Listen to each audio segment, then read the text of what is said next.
राजा और साधु। राजा सूर्यभान एक बड़े साम्राज्य का राजा था। राजा को बड़ी मन्नतों के बाद अपनी रानी से एक पुत्र की प्राप्ति हुई थी।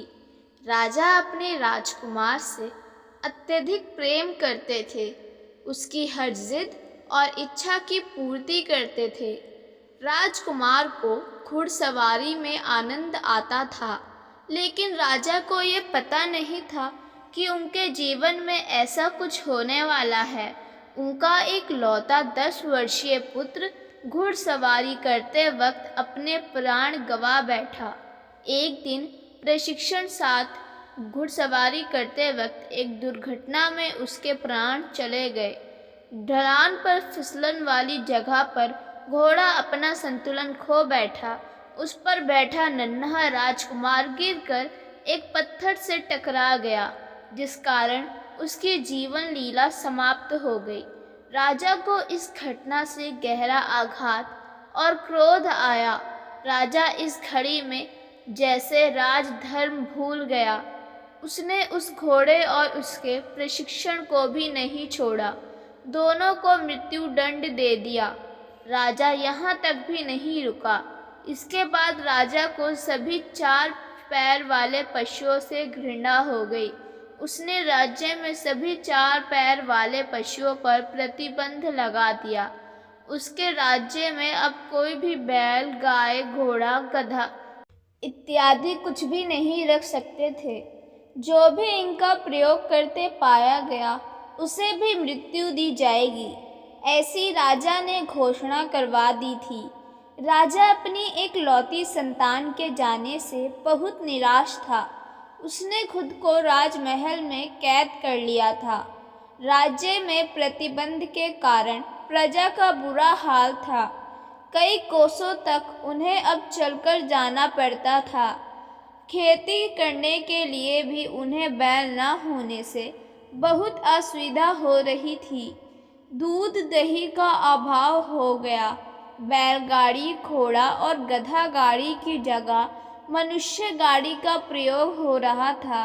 पशुओं के न होने से कई की जीविका चली गई थी। आमदनी का साधन खत्म हो गया था।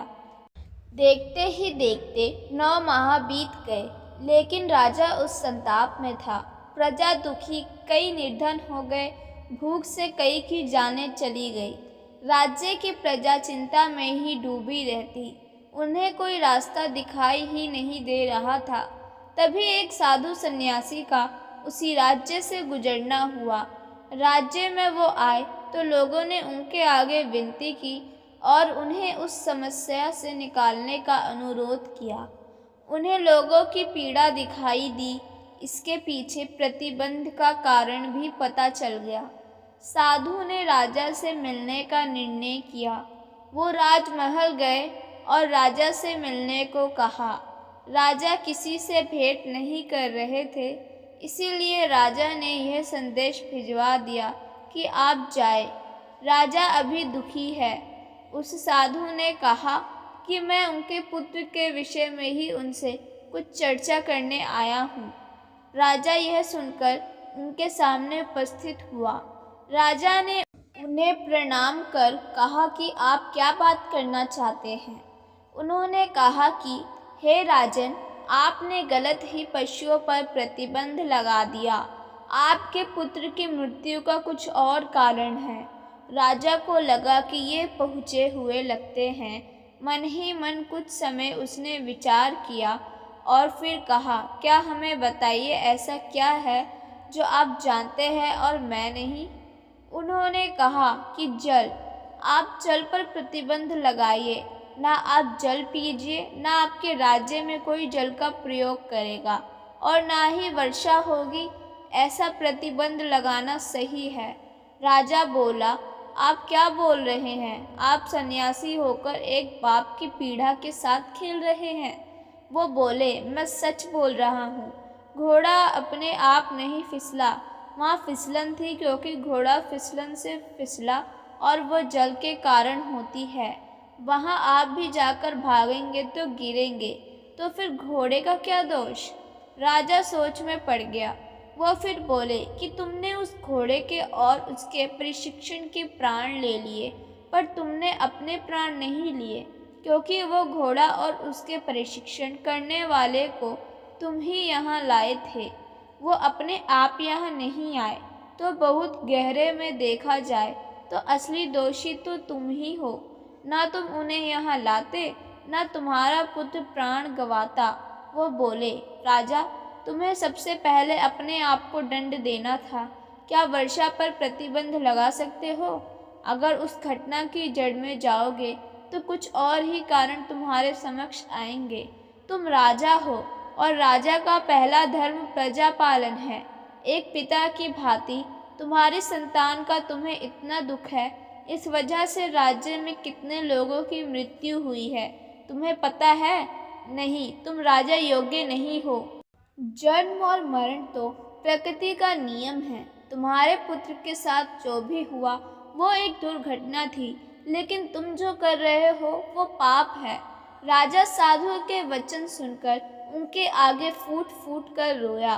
साधु ने उसे सांत्वना दी और कहा, उठो, हम अब एक उस परमात्मा की व्यवस्था हैं, इसे उसी तरह रहने दो। परमात्मा ने तुम्हें अवसर दिया है प्रजा की सेवा का। पेड़ पर एक पत्ता भी हरा रहता है, फिर सूख कर गिर जाता है। हर छोटी बात हमें परमात्मा के नियम से अवगत करवाती है। कोई समझना चाहे तो समझ सकता है।